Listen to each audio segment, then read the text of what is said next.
Greetings, we are the Ministry of the Real Truth, and it has come to our attention through a colleague at work, a work friend, who stated his father, when he was young, took him into his office or something like that at his house and taught him the Bible basically 8 hours a day, or weekends or something like that, whatever it was. Right, so he's quite knowledgeable on scripture, even though he swears a bit and carries on when explaining it. And he brought to our attention that the latest news is that the Euphrates River is drying up and all this sort of stuff. It's all prophetic, it's all prophecy, right? It's in the Bible, and many others are doing the same through their church, whatever that may be, Christians, pastors, evangelists, TV evangelists, whatever. Okay, it's all over the internet, as you can see here. Okay, so we're going to clear that up. Here's the images for Euphrates rivers drying up in 2001. Okay, we've read that the Euphrates River in Syria dried up for a couple of years, so there was a bit of a scare on the water supply and all that sort of stuff. But it says in the articles it dried up in parts. See? Showing how parts in along the river inside the Syrian lands dried up. Okay, the Tigris apparently is drying up as well, and another one in different spots. Okay, here's the full picture of it, but there's portions of it apparently that are drying up. And we can go there and have a look at that image. Yeah, bigger image, and there it is there. Right, and there's portions of it drying up. These are the pictures here, revealing the evidence. Euphrates River in Iraq drying up. Yeah? It's all in part. Okay, it's not fully dried up. A lot of churches, etc., saying, "Oh, it's Jeremiah's prophecy. It's in the Bible." John in Revelations speaks of it, but if you look at what's happening today, it's in part. It's drying up in part. Okay, so if the armies of the East, or whatever the Bible, your English version, modern version, or the original ancient, very old Galilean Aramaic that John spoken and wrote in, actually says that these kings of the East will cross the Euphrates. All they need is a small patch to dry up, then they can cross. Okay, yeah, so people are going, "Oh, it's happening, this is going to happen," all this conspiracy theory rubbish, right? They're taking advantage of the gullible, whatever, they don't know what they're talking about, and so forth. Oh, how do we know? How are we going to prove it? Okay, that they're talking a whole lot of garbage, right? They're sensationalizing it. It's nothing to do with prophecy. Possibly climate change, if someone's into that, yeah, maybe they've got the evidence that's drying it up or whatever, right? So we're going to prove that falsity, right?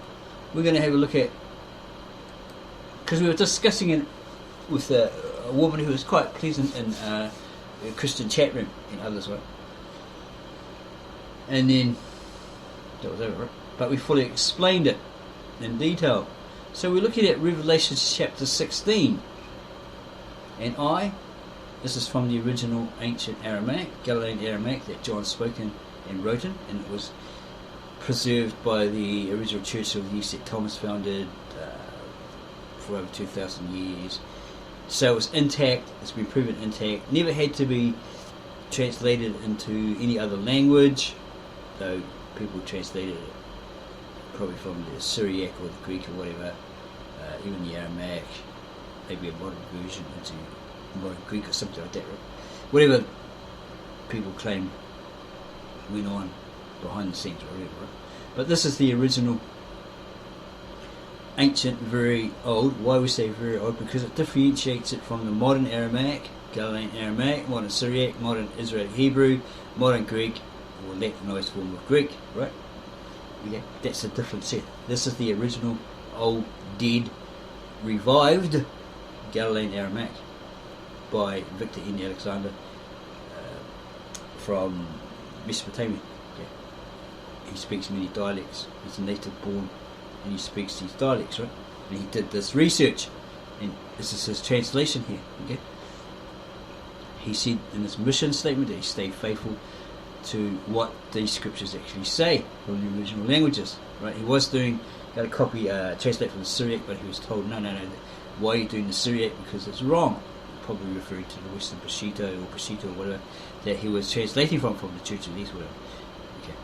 I'm not going to go deep into that. No. But basically, here's Revelation chapter 16 from those originals, the original manuscripts translated in English by native-born Aramaic translator Victor N. Alexander.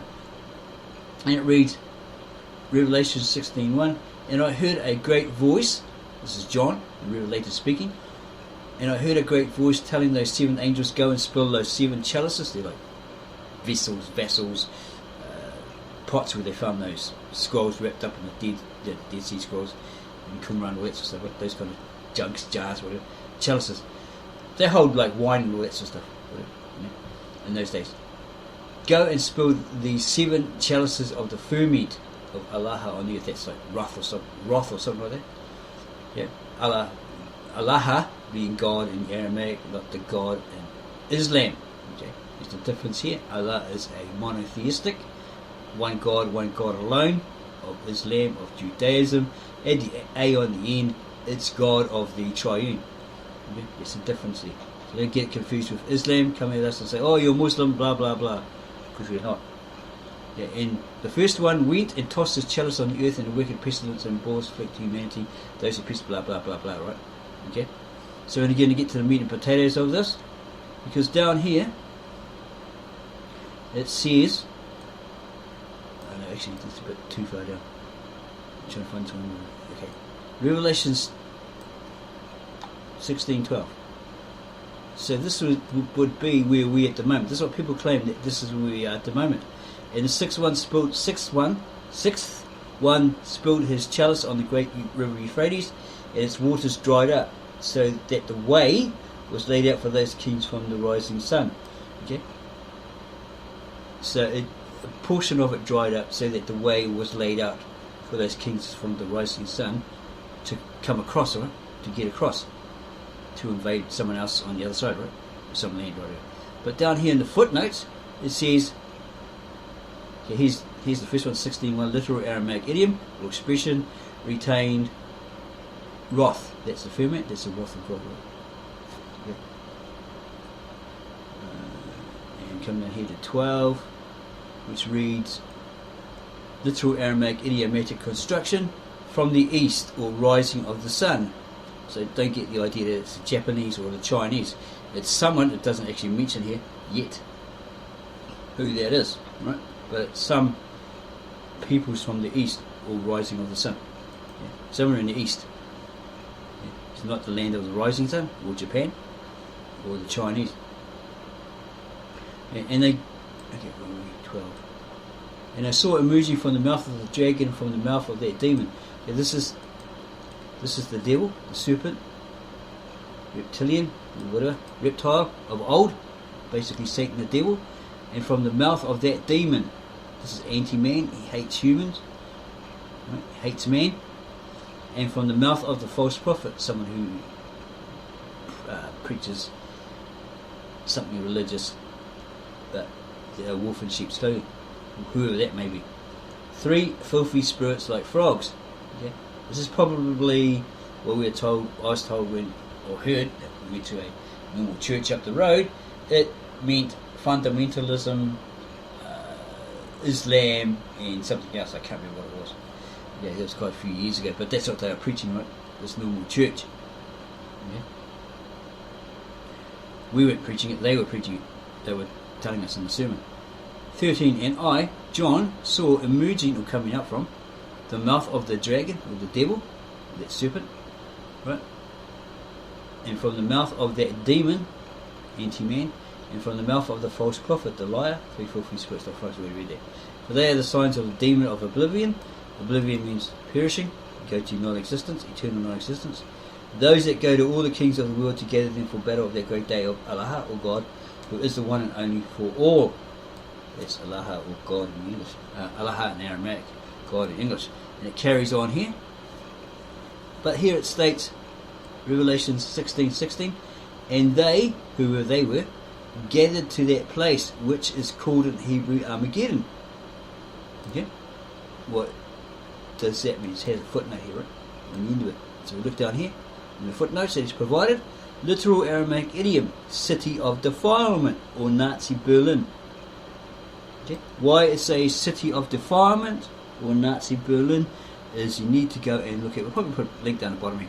It was a banned video, but it was put back up, uploaded, of Rabbi Reuven, who explains why it compares, it actually matches with this, right? This statement here. Why it was a city of defilement, or modern Sodom and Gomorrah. Okay? Nazi Berlin. Okay? So unknowingly, he's stated the same thing that is found in these ancient Galilean manuscripts, translated from English. Okay. And here it says, literal Aramaic idiomatic expression, it is happening, or World War II.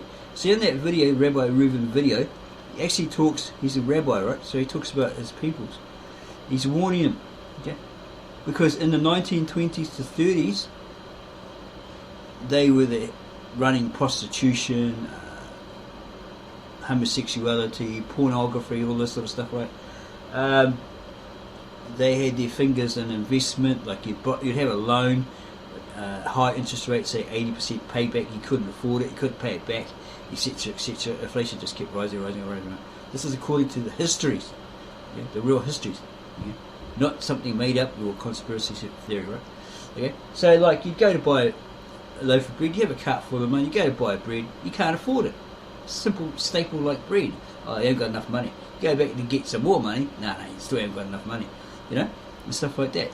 So apparently it took Hitler like 6 years or something to sort all that, to stop that pornography and all that sort of stuff, to clean it all up, right? It took him about 6 years, but he did it, right? And so forth. So that's what this Rabbi Reuven says on that video, a warning to the Jews, right? Okay?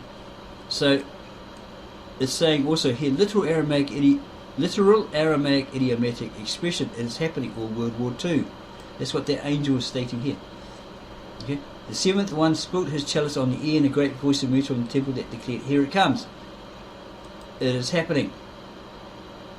Or World War II. So yeah, the problem with your modern English, well, Americanized English Bible versions, they don't go deep enough. So people like read the surface and go, oh, this is happening. Then they hear conspiracy theories. Oh, that's supposed to happen. Oh, and then a church pastor where he goes, oh, believe us, this is what's happened. This is what it says. When it doesn't, right? Because he got copies, or a copy of a copy of copies, right? Whatever, right? Not from the original, and messed with manuscripts and the original old tongue or old language or dead language, right? Okay. So they're fooling you with their Bible's introduction, saying, "Oh, we translated this from the original Aramaic or the original Greek or the original whatever Hebrew, whatever." Right? They haven't, unless they've used the system where they've looked at the root words of those modern vernaculars, those modern versions, and then translated the original manuscripts from there. Okay. So it's talking about Nazi Berlin, World War II, Berlin, and the plague. Okay. Which is 1621. It says here, they gather to that one place which is called in Hebrew Armageddon, and he's got here in the footnotes, city of defilement, or Berlin. Who is he talking about? A certain people that ended up there. Okay, that's probably what he's talking about. That's what it's hinting at. And they gathered to that place, that one spot, which is called in Hebrew Armageddon. There it is in the footnotes. Nazi Berlin. And the seventh one spilled his chalice on the air, and a great voice emerged from the temple that declared, here it comes. The heavenly temple, right? Not the one in Jerusalem. So it's telling you here, the angels shouted out, here it comes. It's going to happen. Right? It's happening. This is in vision of an era, later era, right? It doesn't happen as he's seeing it, right? Okay? And here he refers to Berlin. 1619. And that great city was split for the three of them, and the cities of the nations fell, and Babylon the Great was remembered before Allah, or God in the Aramaic, Allah, yeah, God in the Aramaic, God in English, as it was given the cup of wine of that ferment, of that wrath of Allah, or God's anger. Yeah. And every island ran away, and there was no mountains to be found. And a great hail, heavy like talons, that's Greek coins, John's day, right? Fell from the sky over humanity, so it's coming from the top of above humanity, and those people blasphemed against Allah or God because of the punishment or the wrath of that hail, for great was its striking power indeed. Okay? No, you drop coins off a building. If you do that, you're stupid. But if you drop a bunch of coins off a building and hit someone on the head, probably kill them, right? Straight away, right? Bam, all that sort of stuff. But this is 100 times, 1,000 times worse because they're bombs. Okay? People have never seen this before. It's a new type of warfare. Maybe they dropped a little bit of bombs or whatever on during World War II from the Sopwith Camel planes and etc. on enemy troops, all that sort of stuff. This is on a big scale. Yeah. So a great hail. That means like when the bomb doors are released, all these bombs fall out, and they're heavy. Okay. John's comparing it to Greek coins. We've been told it's like Greek coins, but they're way, way heavier, right? And they fell from the sky over humanity, so they're above people's heads. And those blaspheme against Allah or God because of the punishment, because of their curse, their wrath upon them, of that hail or plague, okay, which was bombs in World War II. For great was its striking power indeed. Okay. Literal Aramaic idiomatic construction, because that was great, it's beating too much. That's what it is when you translate it into from the original Galilean Aramaic language into the English. That's how it is. It doesn't come out correct. Okay. It would come out like this. For great was its striking power indeed. It's a difference in translation. Okay. And then you got like Revelation 17. So that's basically it. Okay. So we've cleared that up. Because how can this happen? Okay. The chalices, etc., all this sort of stuff here. And the fourth one heats up the sun, I guess, and is given to scorch humanity with the fire. It makes it really, really hot for people, right? Great heat, etc., And then, if this is all today, how can that be? If it then speaks of a forthcoming disaster in a certain area, i.e. Nazi Germany, Berlin, or Berlin, Nazi Germany in World War II. The plague of bombs. Okay? And an earthquake like there was a lightning and thunder and sounds, and there was a great earthquake like there was never since there was human beings on earth. So great earthquake there occurred. Okay? In that area. It's like, with this Eastern mindset, they're probably not saying it's a complete earthquake like destroys the world, like that. It means that it was so earthquake like, so shaking, so shattering, it shook the earth, right? Because bombs, boom, boom, boom, right? Massive bombs, right? Just destroy lands, areas, right? So that's basically what they're saying in the Eastern mindset, right? The way they're expressing it, as they see it. Right? Yeah. So yeah, again, how can this claim of the Euphrates drying up, and it's all Jeremiah's prophecy, it's all Revelation, John's prophecy, all that sort of stuff, be happening right now? Okay, it's probably due to climate change. It might be a little bit of drying up, as it's written in the many articles, right, that we saw. Yeah, the Syrians having problems because it's drying up in certain areas. Okay. Yeah, it could also be, go back here, could also be, yeah, because history has a habit of repeating itself, right? It does repeat itself. Yeah, there could be like who knows, it could be a big scale invasion to get to a certain region to totally destroy it. Okay, because further on in Revelations, this certain group or certain nation is given the power by God to destroy another one, right? For a time or an hour or whatever it is. Okay? And she'll never be seen again. Some will say, oh, that's the Roman Vatican, all that sort of stuff. We found, no, that's incorrect. It's somebody completely different. Okay, we just got to verify that what we've come to find or realise is actually correct, right? By looking at these original ancient manuscripts, translated into English by 15 years older, and then comparing them with your modern Americanized Bible versions and what other people have to say on it, all that sort of stuff. Yeah, before we can come out and say, well, it's not actually Rome, it's, because we believe that if the Bible says, Revelations, etc., says there has to be a new Jerusalem, the holy city, the new Jerusalem comes down to earth, right, and everything's annihilated, and it's all hunky-dory, right, everyone's living with God and all that sort of stuff. There's a new heaven and a new earth.